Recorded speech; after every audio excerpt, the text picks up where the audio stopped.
So ayun guys, alam niyo ba yung video ko nung nakaraan? Ninasakay ako na mag-ama, yung mabait na mag-ama. Di ba bago siya bumaba, sinabi nila sa akin na yayain nila ako mag-dinner minsan. Sige, pagka may time ka sa soon, di-dinner ka namin. Sabi ko, ito na yun. Dito ngayon sa MOA, kasi niyayaan nila ako na mag-dinner daw kami. O, ayun, sa nag-aabang, naabangan daw nila yung dinner namin. So, eto na po yun. So, mamimit ko ulit sila ngayon mag-ama para ipapakain sila, no? Lilibre nila ako ng dinner. Alright?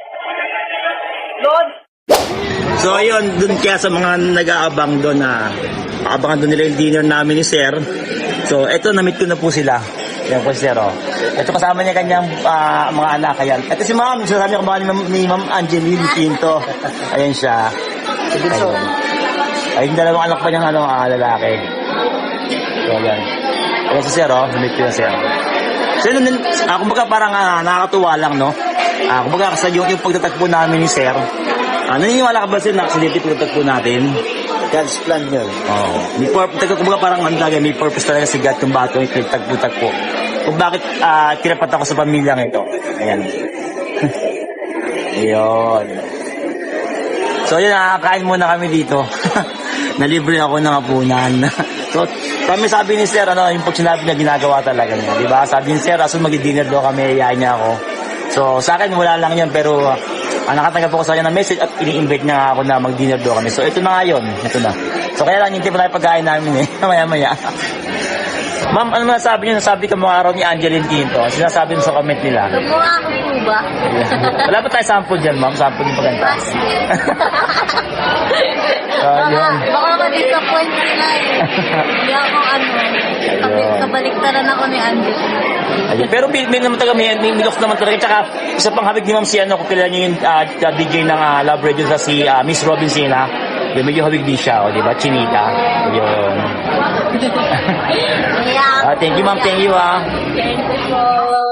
So yun guys, tapos namin kumain nila Sir, nila Mama yan. Busog kami. Ayun. So, yun lang, siguro hingi ko lang message si Sir. Anong message sa atin, sa pagkakataon ko? Ano yung message mo sa mga... Okay, wish ko kay Kuya na sana ito yung simula, kundi yung long term, yung long term na magiging kaibigan ka namin, magiging part ka ng buhay namin ngayon as kaibigan.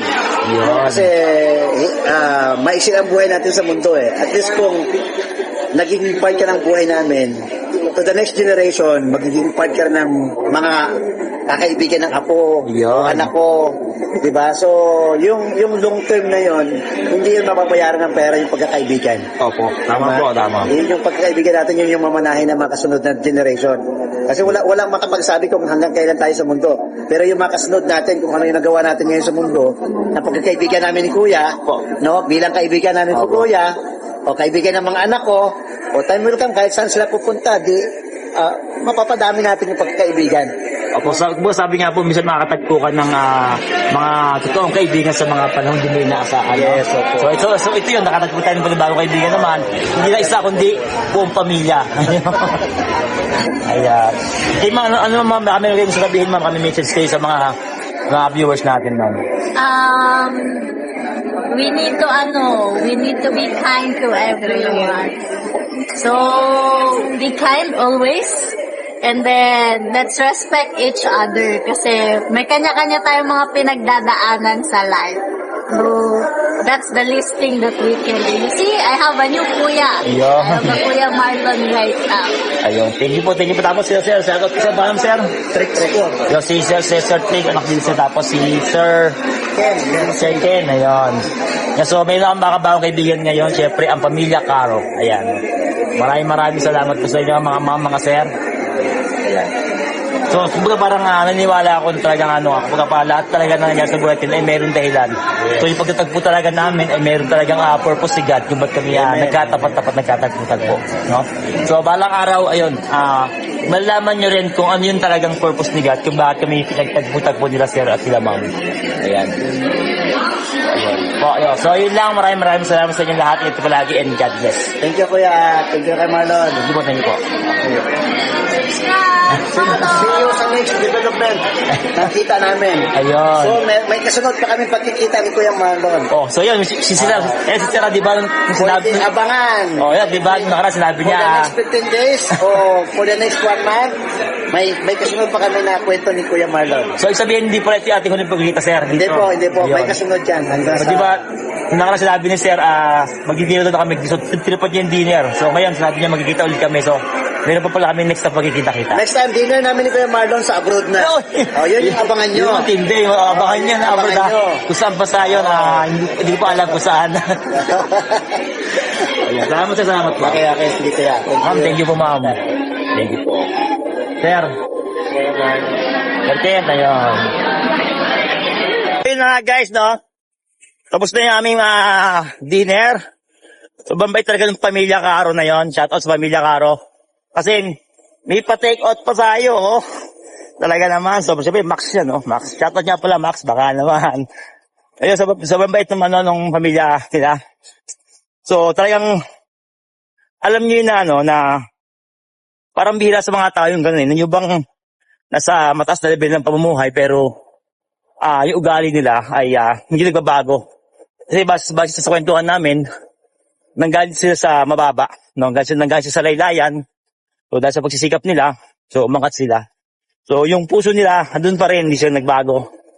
Sobrang mababait, no? Bihira sa mga ganun tao, yung kanilang ugali ay hindi nababago. Kasi di ba, may iba pag nagkapera, yumaman, nababago yung ugali nila, nababago ng pera, di ba? Pero syempre yung pamilya Caro, sobrang mabait nila.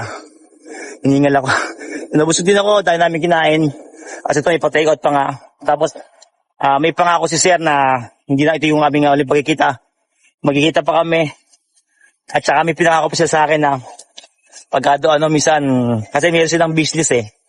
So, meron silang kasama rin doon nila ako sa travel nila. Ay! Sana nga, sana all. Yun. So, basta baka nyo lang, sabi nila, hindi aming hindi pagkikita. Magkikita pa raw kami. So, yun lang, alam mo sabi, sobrang bait talaga nung pamilya Caro. Ayun, sila, pamilya ni Sir, maraming salamat po sa inyo. At sana ay patuloy kayong pagpalain ng ating Panginoong may kapal at more blessings sa inyo sa kabutihan na ginagawa nyo. Naglalakad ako kasi papunta na ako ng parking. Ito ako sa Mimoa pinagprisakyan dito. So, yun lang, guys. Maraming salamat muli. Shoutout nga pala sa pamilya Caro. May pa-take home pa. May pa-take out pa. Thank you. Yun lang. God bless. I love you all. Next time, dinner namin ni Kuya Marlon sa abroad na. Oh, yun yung abangan nyo. Yun, hindi. Abangan niya na abroad. Abangan nyo. Kung saan pa sa yun, hindi ko pa alam kung saan.